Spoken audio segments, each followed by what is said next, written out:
深圳前海零首付就可以攞低一套地鐵上蓋嘅物業啦，樓下有2個地鐵站、3條地鐵線。嗱，我哋後邊就係一個寫字樓啦，樓下仲有一個2萬方嘅商業綜合體啊，明年年中就會開業噶啦。距離深圳灣間口只需要20零分鐘嘅車程，如果搭地鐵7個站就已經到關口啦。跟住我鏡頭上去睇下啦，而家上到嚟現場示範單位，呢個單位43方做咗一個1房嘅單位。當然啦，我哋先嚟睇睇呢個1房先，佢仲有另外一個設計係2房單位，轉頭帶埋大家去睇啦。咁佢呢度做得非常之好嘅係呢，雖然佢得43方，佢每一個空間亦都幫大家做咗一個有窗係設計嘅，所以非常之舒服噶。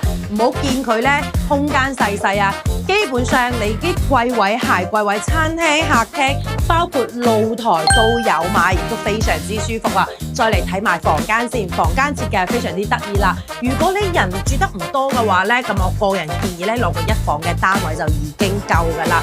嗱，咁轉頭我哋而家睇埋個2房單位啊。呢個呢就係另外一套嘅2房單位。如果你嫌1房細嘅話，呢個2房單位不妨都可以參考下啦。廚房同埋呢個廁所嘅位置呢係一模一樣，完全係冇改動嘅。最大嘅變化就係房間位置啦。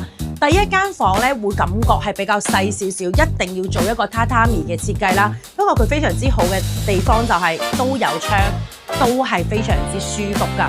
咁另外一個呢，佢會送咗個露台俾你嘅，咁佢會封咗個陽台啦。另一間房係越露台呢邊入去嘅，亦都空間係 OK 嘅。雖然2間房俾人感覺都唔算好大，但係你要知道呢個先至係一個43方嘅單位，已經係將空間利用到極致嘅啦。咁而家你睇到嘅呢啲所見都係即所得噶啦，佢係包豪華裝修同埋全屋嘅家私家電，包括空調都係送埋俾你嘅。